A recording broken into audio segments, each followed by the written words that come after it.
I wasn't on the guest list, just the invoice. They sat me behind a pillar, misspelled my name, and cut my toast. I smiled anyway. They forgot who raised the groom, and they definitely forgot who owns the venue's mortgage. The bride's mother said I should keep my head down, so I lifted the mic instead. When my gift was announced, the band fell silent. The officiant froze, and the bride's microphone hit the floor. My name is Eleanor Whitford, though most call me Nora. I am 66 years old, widowed, and currently standing in the imported Italian marble foyer of the Hollow Creek Vineyard in Millstone, Colorado. The air smells of beeswax and panicked freesia. A young woman in a beige linen suit hands me a program and points toward the seating chart, a towering sheet of acrylic balanced on a brass easel. I find my name under Family of the Groom, or rather, a version of it. Eleanor? A polite erasure. I see my son, Daniel, near the massive stone hearth. He looks handsome in his custom tux, tailored within an inch of its life. He is 33 years old, and today, he is a stranger. He glances my way, a flicker of recognition, before his gaze darts back to his fiancée, Savannah Price. She stands like a conductor, one hand on Daniel's arm, the other gesturing toward the floral arch, her smile bright and tight as a freshly strung tennis racket. She radiates control, a polished energy that seems to suck the oxygen from her immediate vicinity. I follow the seating chart to my table. Table 19. It is, as suspected, tucked into an alcove beside the swinging double doors of the main kitchen. The smell of freesia is replaced by the sharper notes of garlic and hot oil, before I can even pull out the chair. Savannah's mother, Lynette Price, materializes at my elbow. She wears the same shade of aggressive beige as the event staff, differentiated only by the sheer volume of diamonds at her throat. Nora, darling. She coos, though we are not darlings. We are so thrilled you could make it. She pats my shoulder, her rings cold against my silk dress. Just a small housekeeping note, she continues, leaning in as if sharing a secret. Savannah and I are asking that guests keep personal photos to a minimum. We have professionals, of course, and we are curating a very specific brand aesthetic for the publication. She smiles, a clean, bloodless gesture. You understand. It is not a question. I nod. The perfect, agreeable Eleanor. Lynette drifts away, drawn by the gravitational pull of the raw bar. I turn my attention to the room. It is beautiful, in a sterile, expensive way. Against the far wall, a locked, backlit display case catches my eye. It holds several rows of champagne coupes. They are not just similar. They are identical to the set my late husband, Mark, bought at an antique market in upstate New York decades ago. The pattern is distinct, a delicate, etched wheat sheaf that wraps around the bowl. Mark and I used them once, on our 10th anniversary, before packing them away. I look closer. There is a small, familiar chip on the base of the flute nearest the glass. My stomach tightens. The wedding planner, a frantic-looking young man named Jules, rushes past, clipboard in hand. He stops short when he sees me. Mrs. Whitford. Oh, goodness, I meant to email you. He looks genuinely distressed. Listen, about the toasts. I know we had you scheduled after the best man. He winces. Lynette and Savannah have reorganized the timeline. They're adding a surprise moment for the bride's family, and we just ran out of time. I am so sorry. He glances toward the kitchen doors. And this table, Was this assigned? I just smile. It's perfectly fine, Jules. Less pressure on me. He looks relieved. And wrong. I sit. A groomsman, one of Daniel's old college friends I barely recognize, nods as he passes. He leans in quickly. Mrs. Whitford, good to see you. He lowers his voice. This is something. Huh. He gestures vaguely at the ice sculptures. Savannah really rebranded him. Didn't she? New suits? New zip code? I think I'm the only one left from the before times. He attempts a laugh, but it dies in his throat as Savannah herself sweeps past. He straightens his tie and scurries off. New suits, new friends, new apartment, a rebranding. The band begins tuning up on the main stage. They are polished, clearly expensive. A sheet of paper rests on the lead guitarist's music stand, angled toward the aisle, the set list. I'm too far to read most of it. But even from here I can see the bold, underlined entry about halfway down the third set. Hush Hush presentation. Cue Jules Lynette. The surprise moment, I assume. The ceremony is about to begin. Guests are finding their seats. At my place setting, next to the misspelled Eleanor card, is a small, heavy-stock satin envelope. It's meant to hold wedding favors, I suppose. But this one is embossed with the vineyard's logo, the Hollow Creek crest, 2 crossed vines over a stylized river. I've seen that crest before. I've seen it on the masthead of the bridge loan documents that crossed my desk 3 months ago. The loan documents in my files. I pick up the envelope. It's empty. Just stationery. I fold it slowly and slip it into my clutch. I pull out my phone, keeping it below the table line, adhering to the brand aesthetic. I open a secure message thread to a number I know by heart. I type one word. Ready. I hit send and delete the message. I put the phone away. If they insist I am invisible. If they are determined to seat me in the shadows by the clattering trays. That is fine. They won't see me. They won't see the moment I turn on the lights. My professional life feels like another century now. For nearly 30 years, I was the chief compliance officer at Harbour and Finch Credit Union. It was not a glamorous job. It was a job of reading fine print and asking questions nobody wanted to answer. I retired early, just after my 60th birthday. The official reason was to pursue other interests.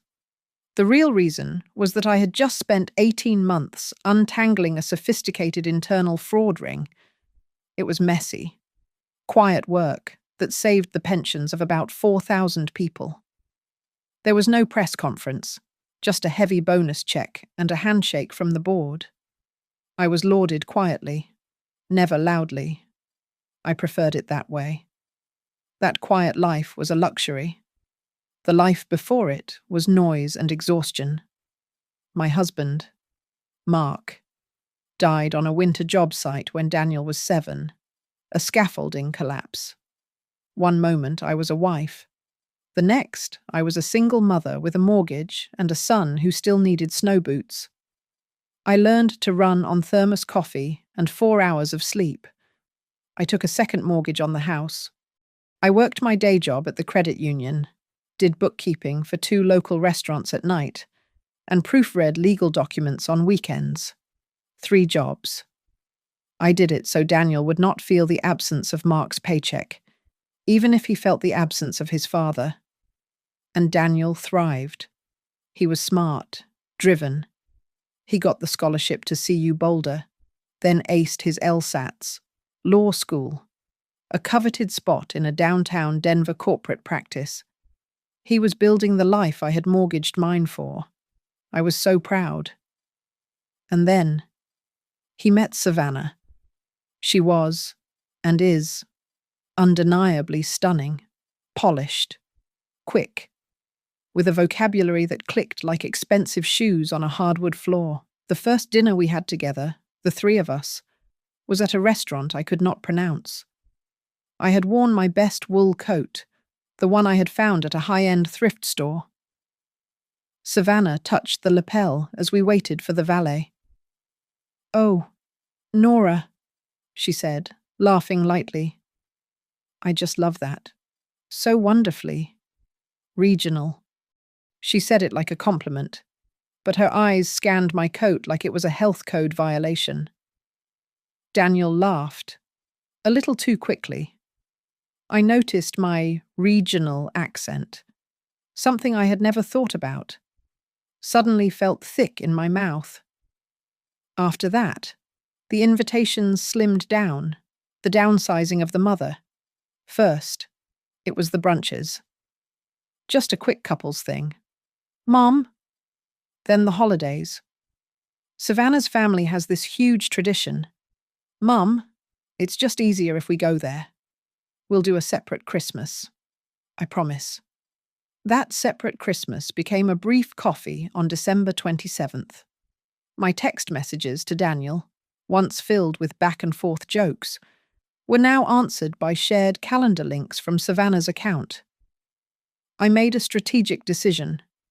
I decided that silence would buy me access to my son. If I was easy, agreeable, and stayed out of the way, he would keep me close. I became Eleanor. I learned to nod and smile at jokes about my garden or my old car. But silence does not buy access. It buys less. My calls went to voicemail more often than not. "He's in a deposition," his assistant would say.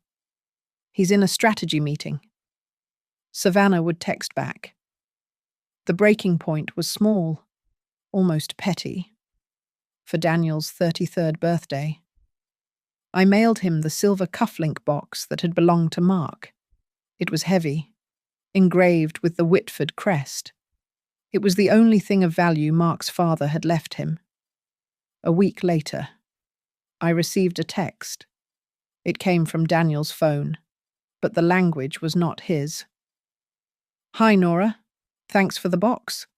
We're really embracing the minimalism era right now, so we're trying to stop sending clutter to the new apartment. We'll donate it to a good cause. 6S. Clutter. My husband's memory, my son's inheritance, was clutter. 2 months ago, the real picture clicked into place.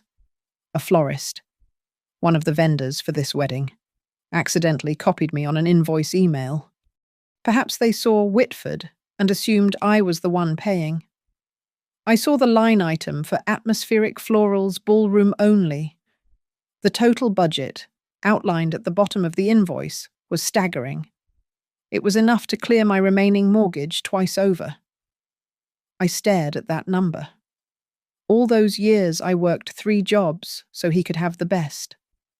And now he, or they, were spending double my net worth on flowers that would be dead by midnight.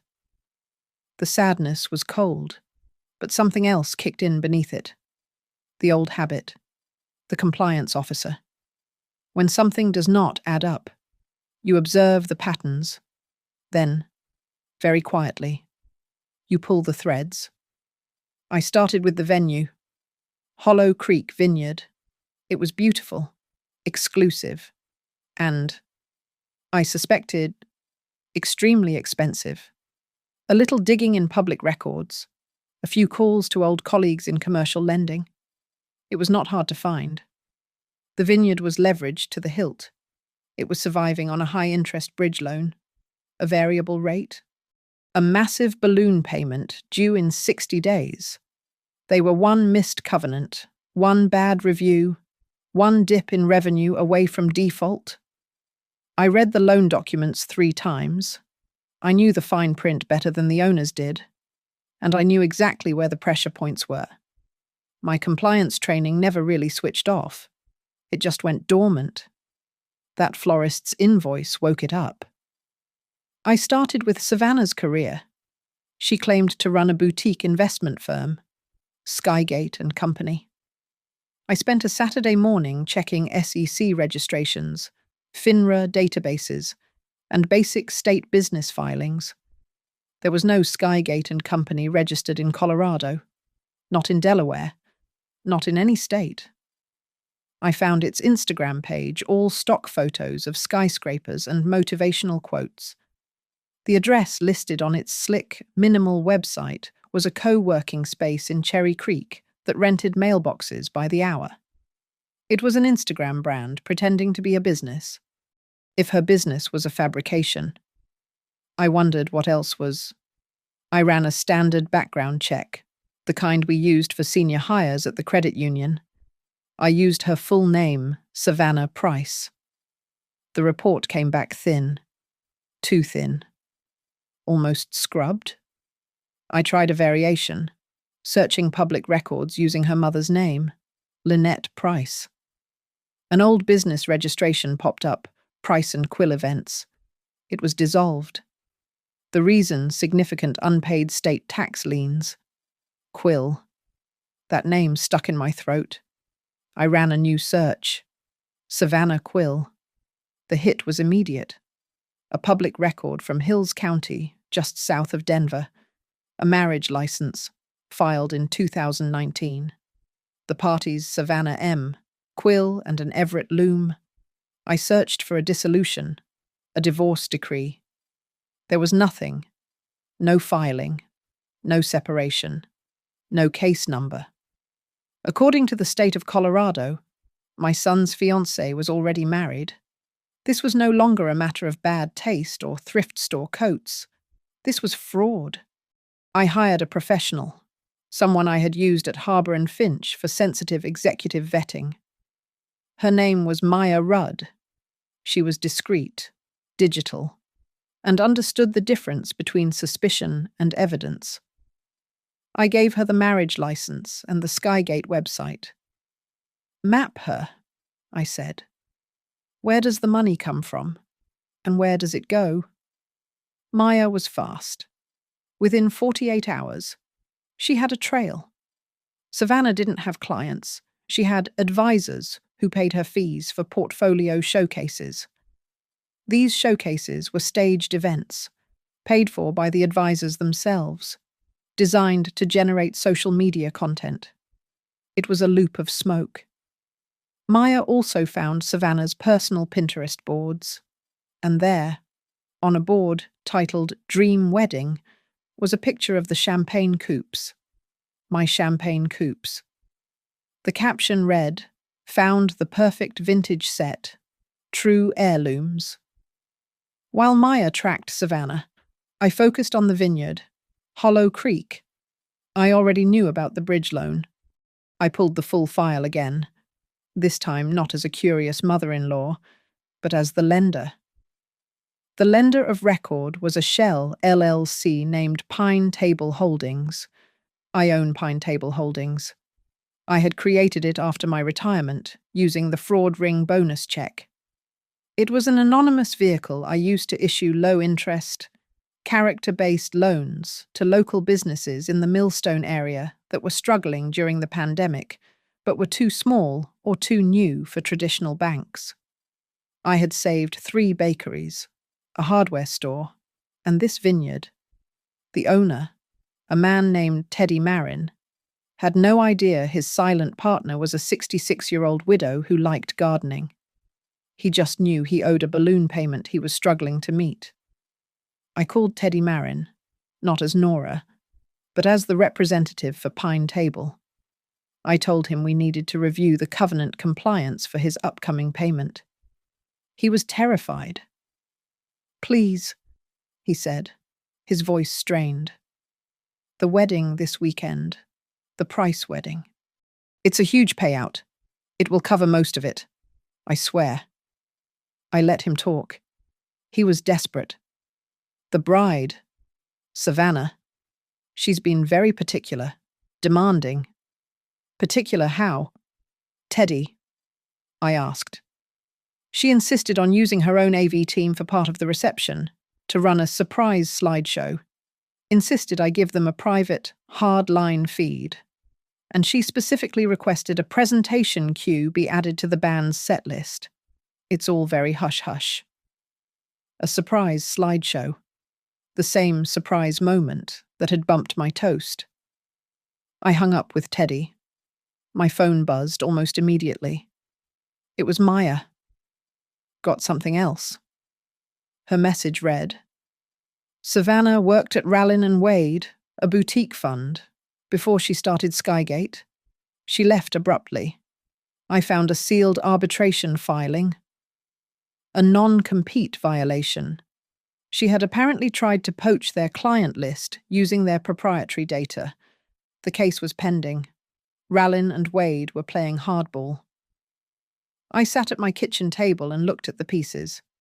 A fake business, a trail of advisory fees, an active marriage, tax liens, a stolen non-compete, stolen champagne flutes, a secret slideshow, and my son, standing in the middle of it. So blinded by the performance of success, he couldn't see the architecture of the lie. The sadness I had felt was gone. It was replaced by the cold, clean click of a lock disengaging. I was no longer a sentimental mother being downsized. I was a compliance officer, and I was looking at a pattern of escalating fraud that had targeted my family. I stopped being sentimental. I opened my laptop, pulled up the Pine Table Holdings letterhead, and I started writing terms. My gift would not be wrapped in silk paper and tied with a bow. It would be drafted in triplicate and filed with an escrow agent. I spent 2 days crafting it. I established the Whitford Price Fellowship, a conditional endowment of $250,000. It was designated, on paper, to support women entrepreneurs in the Millstone region. A wonderful, philanthropic gesture. The funds were real, wired from my personal accounts into a new escrow trust. But the release of those funds was contingent. The endowment would be awarded to, and announced by, the wedding couple. And to accept this honor, the honorees, Daniel and Savannah, would be required to sign a simple certification form. The form was a standard compliance document. It required them to certify, under penalty of perjury, their full legal identities, their current tax status, and their complete freedom from any existing, undissolved marriage obligations. I had the ceremonial oversized check printed and lettered by a professional calligrapher. It was beautiful, gleaming white foam board with gold leaf. It was made payable to Daniel Whitford and Savannah Quill. Whitford née Quill. Her legal name, the name on the marriage license. Next. I handled the venue. I called Teddy Marin again, as the representative for Pine Table Holdings. Teddy? I said, my voice all business. We are prepared to discuss a restructure of your balloon payment, but we have a condition. He was silent, waiting. We are aware of the presentation cue your clients have scheduled with the band. We want that time slot. He stammered. But the bride's mother, she's planning a slideshow. She can have the time slot before or after, I said firmly. Pine Table Holdings is making a significant philanthropic announcement during that cue. It is non-negotiable. I let the financial implications hang in the air. He caved in less than 10 seconds. Of course, whatever you need. One more thing, Teddy, I added. I am adding a covenant to your loan restructure, the performance fee you are collecting for today's event. That fee is entirely forgiven, a gesture of goodwill from Pine Table, provided this endowment announcement runs completely untouched. Verbatim.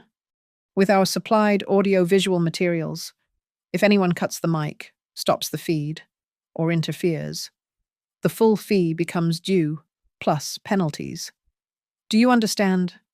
Yes, he said, his voice a mix of confusion and profound relief. Untouched, verbatim, I understand. I arranged for my own guests. Maya Rudd had a contact in the Hills County Clerk's office, the same office that held the marriage license. A deputy clerk, a woman named Carol, was owed some favors. She agreed to attend, along with a mobile notary. They were seated at table 4 as my plus ones, 2 silent, official observers, for the audience beyond the ballroom. I reached out to an old colleague who knew the general counsel at Rallin and Wade. I explained that an individual currently in arbitration with them, Savannah Quill, would be featured in a private event, and that details relevant to her non-compete violation might be discussed. Maya set up a secure, private live stream, feeding from the same hardline Teddy had provided for Savannah. The link was sent to Rallin and Wade's legal team. They would be watching. The day before the wedding, I found Jules, the frantic planner. I handed him a heavy satin envelope, identical to the blank one I had pocketed. Jules, I said warmly, I know you're swamped, but this is for the presentation. It's the official letter from the benefactors. He took it, relieved. The one Mrs. Price mentioned. The very one, I said. Inside, there was no slideshow, just the escrow letter and 2 copies of the certification form, waiting for signatures. That afternoon, during the chaos of soundcheck, I approached the band leader while the planners were busy arguing about tablecloths. Hi, I said, projecting quiet authority. I'm with Pine Table, the sponsors for the fellowship presentation. He nodded, recognizing the name from his revised set list. I just need to test the audio feed for our announcement. Won't take a second. He shrugged and pointed me to the podium mic. No one expects the mother of the groom to be the tech-savvy one. I tested the levels. I also checked the hardline switch Teddy had shown me, the one that controlled the main audio feed and the projector. I confirmed it was live. I walked back to my car and messaged Maya. If they keep me off the mic, we use the projector. Is the AV feed secure? Her reply was instant. Locked. They can't override it from the booth. Only you can cut the feed from the podium. I took a deep breath. All the pieces were in place. The trap was set. It was no longer a gift. It was a fail-safe. I sent one last text to Maya and the county clerk. Q on the officiant's line, to the future, Mrs. Whitford. The ceremony itself was a blur of tasteful, expensive beige. Now, during the cocktail hour, the photographer is arranging the family portraits on the lawn. All the family. Please, he calls. I step forward, moving to stand beside Daniel. Lynette Price, holding a flute of champagne, glides in front of me, physically blocking my path. She turns to the photographer. Darling, let's get one of just the immediate family first. The new family. She then turns to me, her smile a masterpiece of condescension. Nora, would you mind? We're trying to keep the color palette cool for the pictures. She gestures to my navy silk dress, a deep blue in a sea of champagne, ivory, and blush. I am the wrong color. I am not part of the aesthetic. Daniel sees it. He shifts his weight, his new, expensive shoes crunching the gravel, but he says nothing. I just nod. Of course, and step back into the shadows of the veranda. When we are finally called in for the reception, I find my misspelled Eleanor card is no longer at table 19 by the kitchen. It has been moved. I am now at the bar, on a high-top stool, sharing space with the overflow glassware. A literal exile, Jules, the planner, rushes by and sees me. He looks horrified. Mrs. Whitford, this isn't... Lynette said you preferred the bar. I give him a small, tired smile. It's fine, Jules. The view is better from here. It is, in a way. I can see everything. My entree, when it eventually arrives 20 minutes after everyone else, is the salmon. It is, predictably, cold to the touch. The toasts begin. The best man tells a story I've never heard. Then Daniel takes the microphone. My son. He looks out at the crowd, his eyes scanning right over me. He thanks everyone for coming. He thanks his new, amazing friends. He thanks Lynette for her incredible generosity and vision. He thanks Savannah's village for welcoming him. He raises his glass.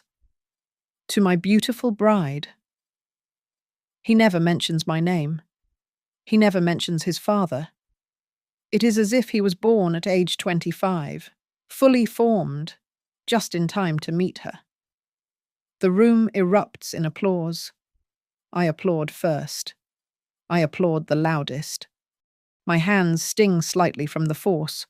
My face is a mask of serene, maternal pride. I am stone calm. The officiant, who is also acting as the master of ceremonies for the reception, retakes the stage. And now, he booms. In just a few moments, we will invite the happy couple to the floor. But first, let's hear it for Savannah Price, soon to be Mrs. Whitford. My cue? I note the phrasing, the legal gap. Soon to be, not yet. Lynette moves toward the AV booth, which is conveniently close to my bar stool. I hear her whisper sharply to the technician. We are going off schedule for a moment. Mute any unscheduled speakers. Absolutely no one else gets that microphone except me or the MC. Understood. The technician, a kid of about 20, nods nervously. Lynette sweeps away. I smile, just a small private smile, and reach down into my clutch bag on the stool beside me. I feel the cool, metal casing of the hardline audio switch I had tested during the sound check. I tap it once. The light on the panel turns from red to green. The podium microphone is now slaved to my control, not the booth's.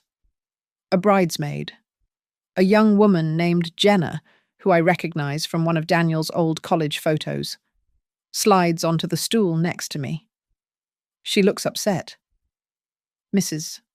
Whitford, she whispers, leaning in close. I heard what they did. Cutting your speech. It's awful. I'm so sorry. I turn and squeeze her hand. Her kindness is a small, bright light in the manufactured gloom. Don't you worry about it. Jenna, I tell her, my voice low and steady. You'll like my gift better. On stage, the officiant shuffles his cards, the band leader, catching my eye for just a split second, nods. The drummer plays a soft roll. The band hits the cue. And now, the officiant reads, looking confused but professional. We have a very special, surprise philanthropic gift from an anonymous family friend, an endowment announcement. I set my cold napkin on the bar. I stand up. I am not rushed. I am not meek. I step away from the bar and begin walking toward the center aisle, toward the podium and the stage. A hiss cuts through the murmur of the crowd.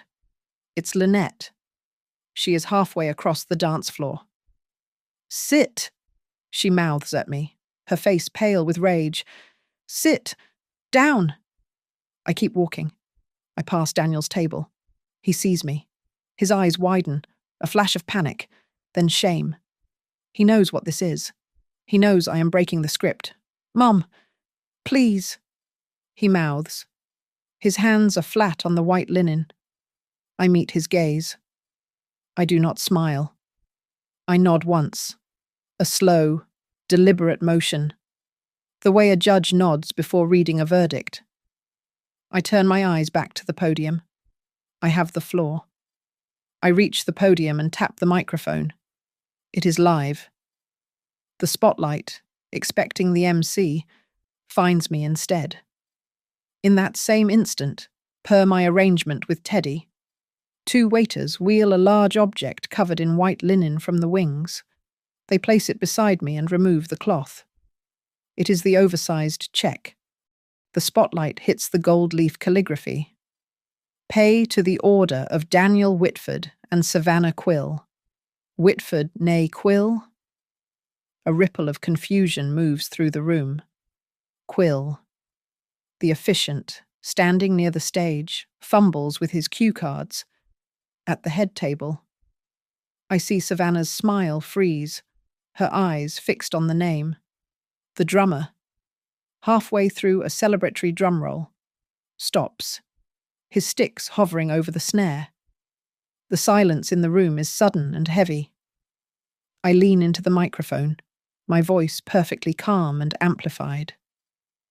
Good evening. What a beautiful celebration. I smile at the crowd. My name is Nora Whitford. For those of you who do not know me, I am the groom's mother. I gesture to the check. An anonymous benefactor, a local business holding, has established a new endowment tonight in honor of this union. It is called the Whitford Price Fellowship, a grant of $250,000 to be released tonight, dedicated to supporting women entrepreneurs right here in our community. A polite, scattered applause starts. I hold up my hand. To inaugurate this wonderful gift, I continue, the fellowship requires that the honorees, the couple themselves, come forward to publicly sign the certification forms.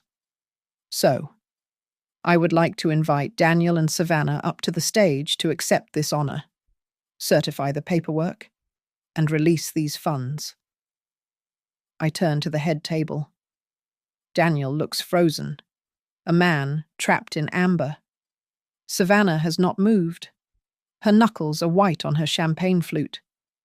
Of course, I add, as if remembering a small detail. The certification is just a formality, standard compliance. The foundation just needs us to verify our identities for the public record before the funds are dispersed. Right on cue, the projector screen above the band, the screen Savannah and Lynette had reserved for their secret slideshow, flickers to life. But it is not a slideshow of their courtship. My feed. My presentation. First, a crisp, clear image. The Skygate and Company website, with the headline, Boutique Investment Firm. Next to it, a screenshot from the Colorado Secretary of State database. Search results, 0, no entity found. A gasp from a table near the front. The slide changes. Ian lookup, Skygate & Co. Result, no employer identification number on file with the IRS. Another slide. A screenshot of the dissolved Price & Quill Events business filing. The red stamp of its tax lien clearly visible. Lynette is rising from her chair, her face a mask of fury. And then, the final slide. A clean, high-resolution scan. It fills the 10-foot screen. Hills County Public Records. Marriage license. I read the names aloud into the microphone. Parties, Savannah M., Quill, Everett R., Loom, date June 12th, 2019. And at the bottom, in bold red text, status active, no dissolution filed. At the head table, Savannah's hand convulses. She tries to stand, but her hand hits the handheld microphone left on the table from the toasts. It slips, tumbles, and clatters onto the polished dance floor. A violent, shrieking howl of feedback rakes the air, a sound of pure electronic panic. Every guest winces, hands flying to their ears. I walk calmly from the podium, bend down my knees, protesting slightly, and pick up the microphone. I click the small off switch. The feedback cuts off instantly. I place the silent microphone on the podium. I do not look at Savannah. I do not gloat. At table 4, the woman I know as Deputy Clerk Carol stands up. Her voice is not loud, but it cuts through the stunned silence. My name is Deputy Clerk Carol Halsey, from the Hills County Recorder's Office. All eyes snap to her. I would like to request a private word with Ms. Quill after the program, regarding a matter of public record. This is slander. Lynette is blazing forward now, her beige dress flapping. She points a diamond-covered finger at me. This is libel. This is insane. I look at her, my voice still amplified by the podium mic. Lynette, everything on that screen is a certified public record. It is not slander if it is true. The projector clicks off. The house lights rise just a fraction, revealing a room of 200 frozen faces. Daniel is staring at me. His expression is one I have not seen since he was 7 years old and realized the ice on the pond was too thin. He is looking at me not as the mother he downsized, but as a lighthouse he had mistaken for a distant, decorative ship. I turn to him, lowering my voice so only he, and perhaps the front tables, can hear it. The handheld mic is off, but the podium mic catches it. Son, I say, my voice soft but clear as iron. We sign nothing we can't defend. The silence holds for a count of 3, and then it breaks. It doesn't break with a shout, but with 100 indrawn breaths, a collective gasp that seems to pull the air from the room. Then comes the murmur. Circles of guests form, heads bent together. Phones, which had been forbidden for the brand aesthetic, are suddenly in every hand.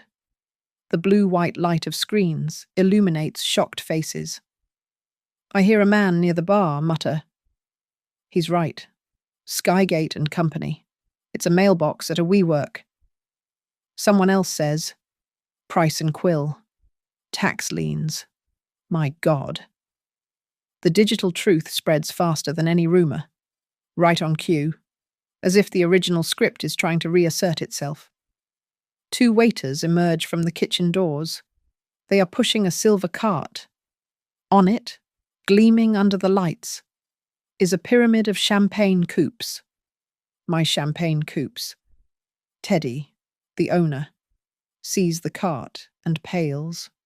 He starts to wave it off, but Savannah, galvanized by this small piece of her plan, points at it. "The toast," she says, her voice ragged but trying for authority. "We're doing the toast."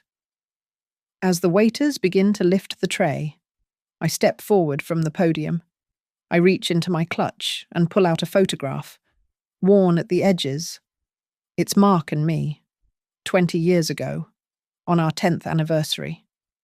We are smiling, holding 2 of those exact glasses.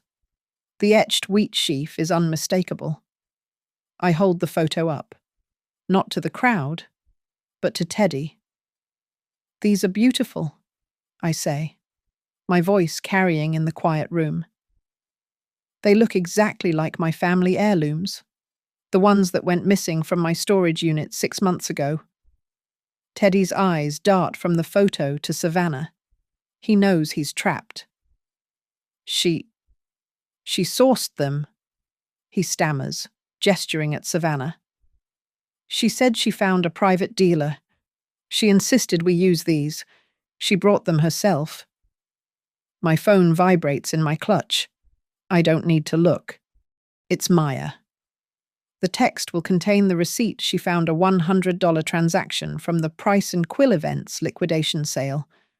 Item line, Lot 2B assorted glassware. She didn't find them. She bought my stolen property at a bankruptcy auction. I turned to Teddy, my voice dropping for his ears only. Thank you for your honesty. Teddy, you've protected your staff and this place. He looks wrecked, I add. Have your lawyer call Pine Table on Monday. We'll refinance the note. A sane rate. After tonight's audit. He nods. A jerky, grateful motion. Lynette is incandescent with rage. She storms toward the bandleader, who is packing up his guitar cables. Play! She shrieks, pointing at his amplifier. I am paying you to play music. Drown this out. Play something. The bandleader doesn't even flinch. He just shakes his head. Sorry, ma'am. Our contract was just upgraded. Full union rates. Paid in full about an hour ago by Mrs. Whitford. He nods at me. Our new contract specifies we only play from the approved set list. And this isn't on it. As Lynette sputters, the projector screen flickers back to life. Maya's second act. It's a silent video reel, a compilation of clips from Skygate and company's Instagram.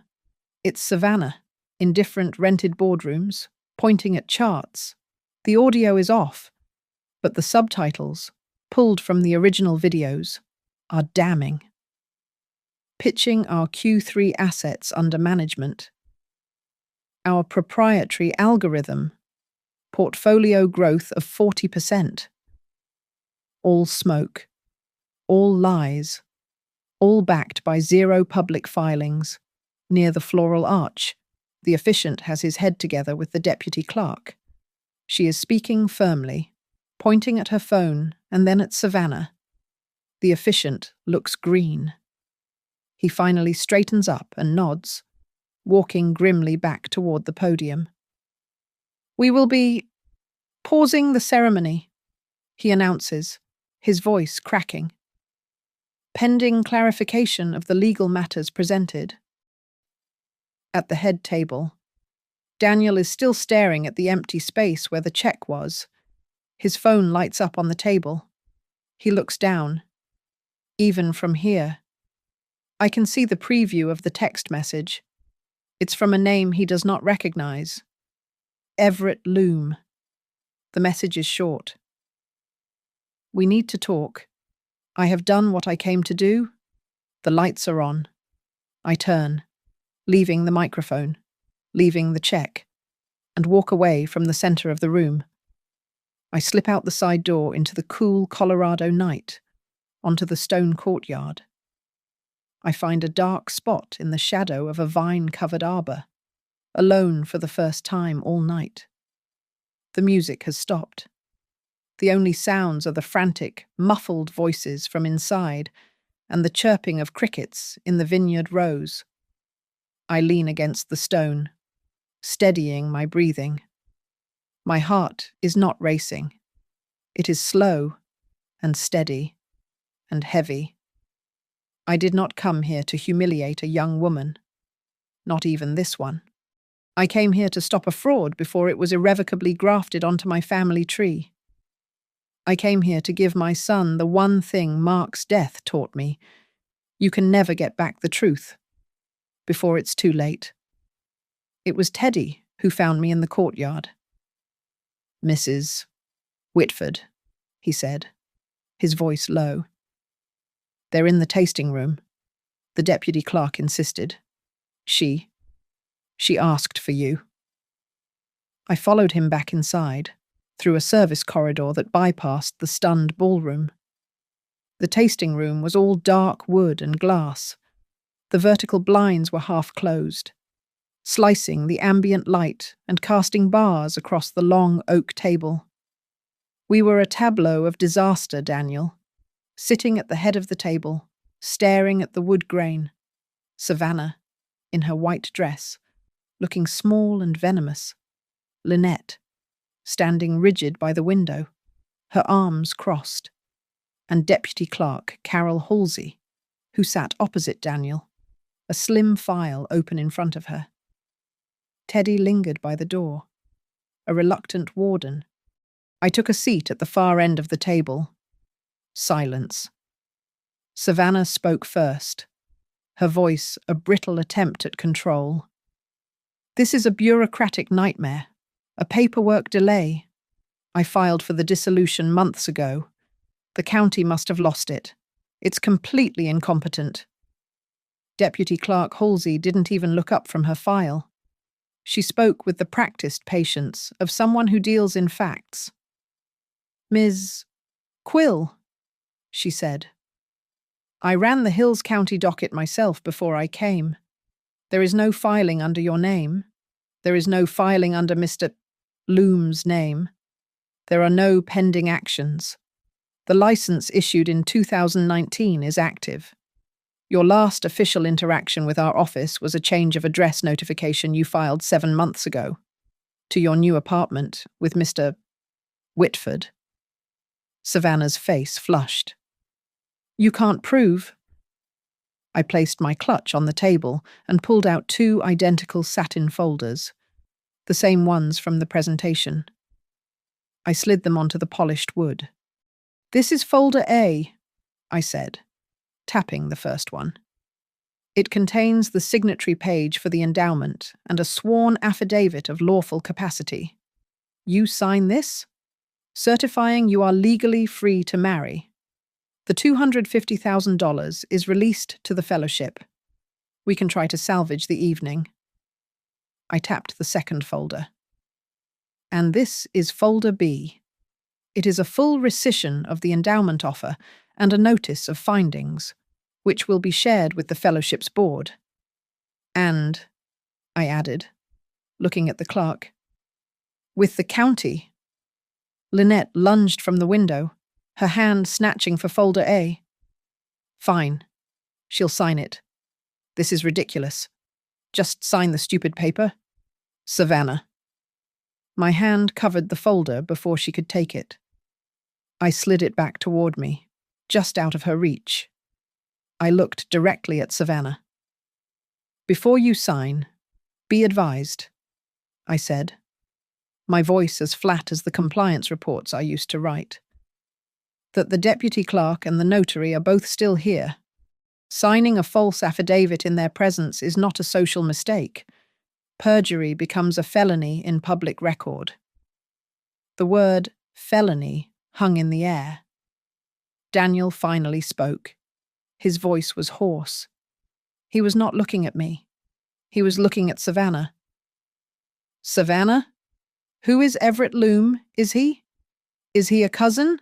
An old friend? Just tell me. Savannah stared at him. For a moment, she was blank.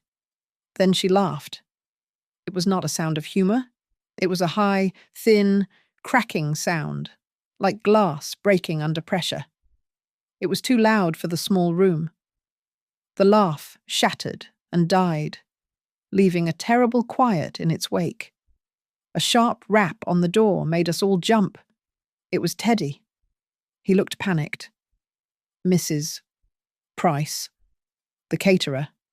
The guests are. They're leaving. Do I serve the dinner? Do I cut the cake? I have a staff of 30 waiting. Lynette spun on him, her whisper a hiss. Keep appearances. Tell them there was a medical emergency. Serve the champagne. Play the music. Keep appearances. Teddy, I interrupted calmly. Please give us 5 more minutes. He nodded and shut the door, leaving us in our glass-walled prison. The silhouettes of confused guests moved past the blinds. I turned to my son. He looked lost, adrift. Daniel? I said, my voice quiet, surgical. This is the moment. You need to decide. Do you want a marriage? Or do you want a crisis PR plan? That's what broke her. Savannah's mask didn't just slip. It evaporated. She slumped forward, the bravado gone. It wasn't supposed to be real, she whispered, looking at her hands. It was a paper marriage, for visa favors. He's... He was a friend. He needed to stay in the country. It was just a document. It meant nothing. It's still legally binding, Deputy Clerk Halsey said, without emotion. He wants out now, Savannah admitted, her voice thick. He found out about this. She gestured around the room. He wants money, a lot of it. I was handling it. Daniel just stared at her. You were handling it, while you were marrying me. I took a pen from my clutch. I pulled folder B toward me. Then this story ends here. I opened it, found the signature line, and signed my name with a crisp, definitive stroke. The endowment is officially rescinded. The fellowship is paused. I looked at Teddy by the door. Teddy, you can inform the band. The presentation is over. The microphone will not be returning to Ms. Price tonight. You! Lynette's voice was a low growl. She took a step toward me, her face contorted. You did this. You waited. You ruined everything. Her perfect day. You ruined it. I stood up, placing the signed rescission back in my bag. I zipped it shut. I looked at the woman who had tried to erase me, who had raised a daughter to build a life on lies. I stopped a crime. Lynette, I said. I stopped my son from being an unknowing party to bigamy and fraud. Your gratitude can wait. I walked out of the tasting room, leaving Lynette to stare at the closed door. Daniel followed me, his silence a heavy weight.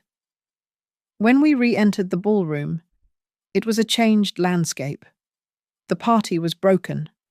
More than half the guests had already fled, sensing the social contagion. Those who remained were clustered in small, whispering groups, nursing drinks they were no longer tasting.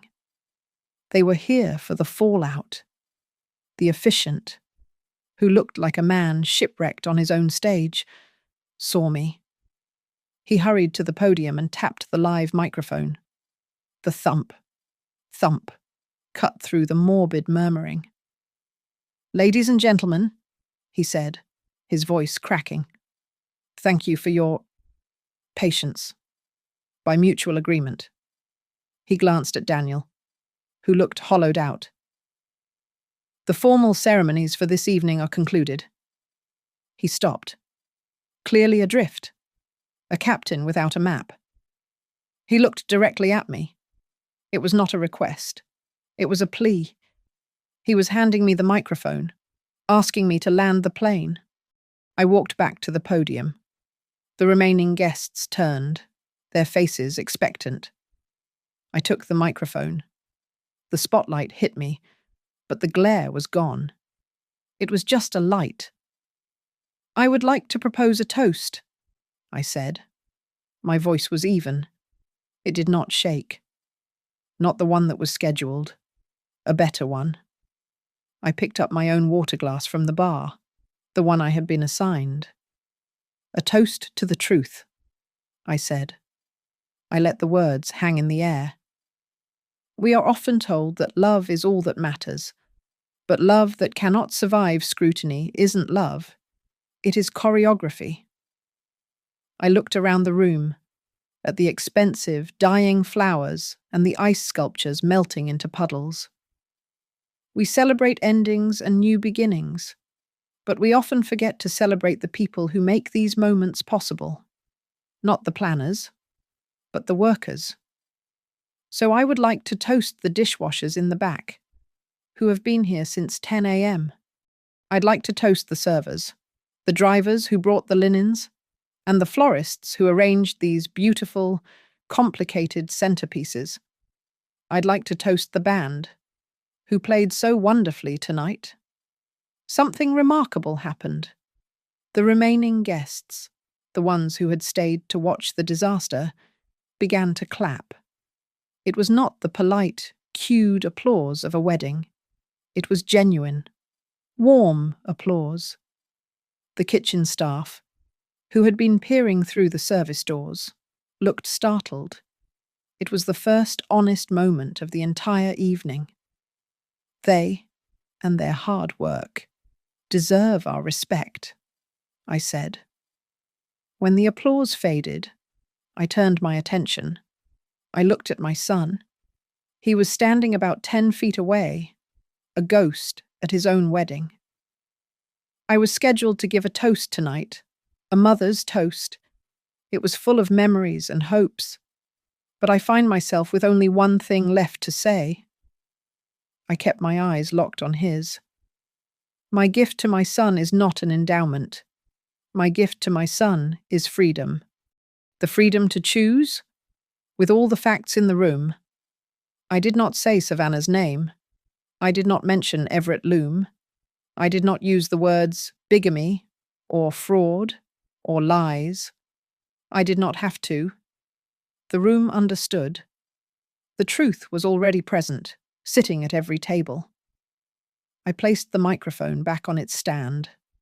I turned and nodded, once, to the band leader. He knew his cue. He picked up his acoustic guitar, and the keyboardist joined him. They began to play a simple, quiet, instrumental melody. It was an old folk tune Mark used to hum, always painfully off-key, when he was balancing the checkbook and the bills outnumbered the paychecks. It was the sound of our survival, the sound of our real life, the one built on thermos coffee and 3 jobs. Daniel heard the first 3 notes. He recognized it. His shoulders, held so rigidly in that expensive, rebranded suit, began to heave.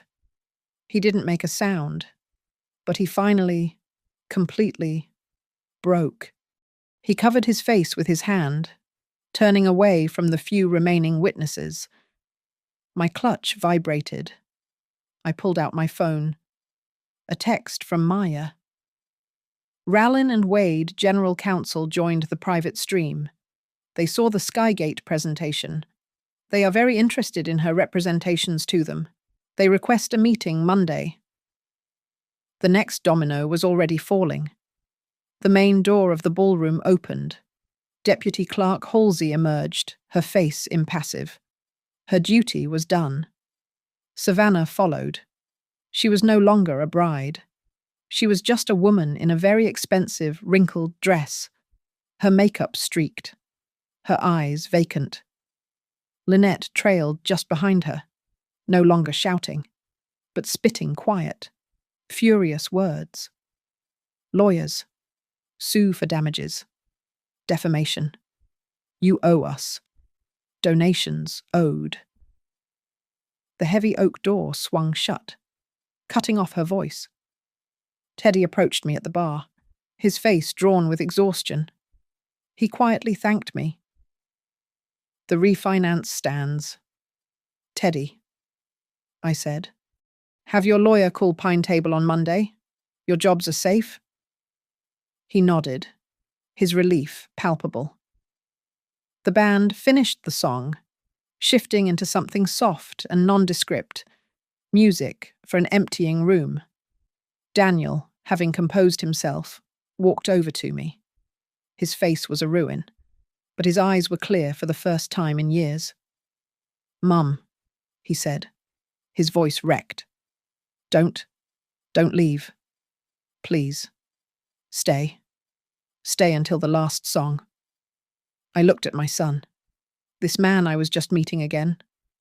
I put my hand on his arm, the expensive wool of his suit. I'll be in the courtyard. Daniel, I said, no more speeches. From now on, just sentences that mean things. The courtyard is cold. The string lights that looked romantic 2 hours ago now just look harsh. I am standing in the shadow of the arbour as the last few guests mill near the exit, unsure if they should leave or wait for a cake that will not be cut.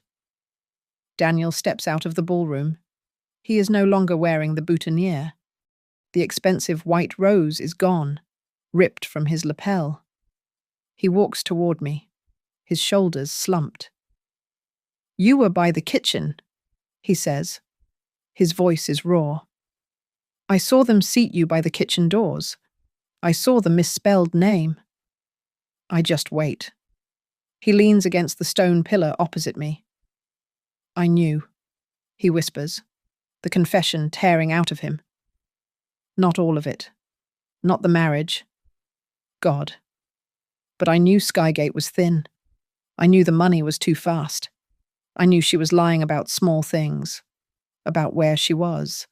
About who she was talking to. He looks down at his new, polished shoes. But the performance of it, Mom, it was perfect. Everyone believed it. It just felt safer to be in the performance than to ask the questions. It felt safer than the truth. The truth is rarely safe, Daniel, I say, my voice quiet in the night air. It's just solid. It's the only thing that holds weight. I reach into my clutch one last time. I pull out a final, plain, legal-sized envelope. This isn't money, and it's not a deed. He looks at it, confused. It's two things, I say. First, it's a termination clause for your shared apartment lease, prepared by a friend in real estate law. It gets your name off, effective immediately. Second, it's a preliminary offer of employment. From Meadowline and Hart, it's a real firm. My old friend runs their compliance division. I tap the paper. It is, however, contingent. It's contingent on you filing a comprehensive, voluntary report with the SEC and the State Bar regarding everything you know about Skygate and Company. He doesn't have time to answer. The glass door to the tasting room slides open violently, hitting its stopper. Savannah storms out, her white dress dragging on the gravel path. Lynette is right behind her, her face blotchy with rage. Deputy Clerk Halsey follows, calm and official. This is not over, Savannah snarls, jabbing a finger toward me. This is not. You will be hearing from... She stops. We all stop.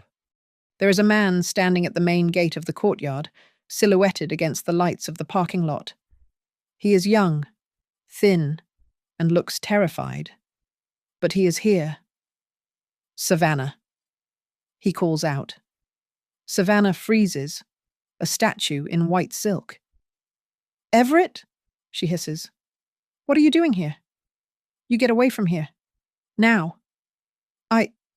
I can't. Everett Loom steps into the light. He looks sheepish, but his jaw is set. He holds up his phone. I'm done waiting. Savannah. You said you'd file. You never filed. He looks at the clerk, then at Daniel. We are married. We have been since 2019. And she's been promising me money to keep quiet about this. He turns the phone screen. She's been demanding I stay silent until after the honeymoon, demanding $10,000. Give me that? Lynette lunges, her painted nails like claws, trying to snatch the phone from his hand. I am standing next to the AV panel Teddy showed me, the hardline switch for the courtyard speakers. Lynette is shouting. Everett is shouting back. I reach out. I flip the switch. A deafening crackle. Then a boom of sound. The speakers, which had been playing soft, funereal jazz, now carry Lynette's shriek across the entire property. Give me the phone, you little rat. Said you'd pay me the 10,000. Everett's voice booms over the vineyard. You said it was just a branding exercise. The remaining guests, the band, the staff, everyone stops. They turn as one toward the courtyard. The officiant, who was gathering his notes, walks swiftly back to the main podium inside. His voice cuts through the chaos, broadcast over the same system. Attention! Attention! This This ceremony is formally suspended, pending lawful capacity of the parties. The band stops. The jazz cuts out. The only sound is the echo of Everett's accusation and the hum of the amplifiers. The vineyard goes utterly quiet, quiet enough to hear the ice settling and shifting in the abandoned glasses. Daniel is staring at me.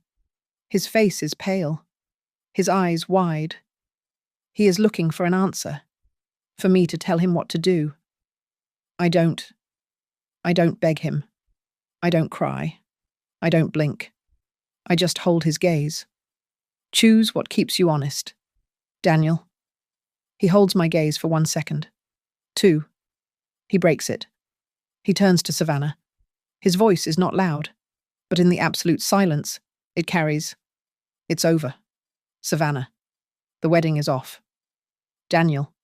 "No, we can fix this," she cries, lunging for him. "It's off."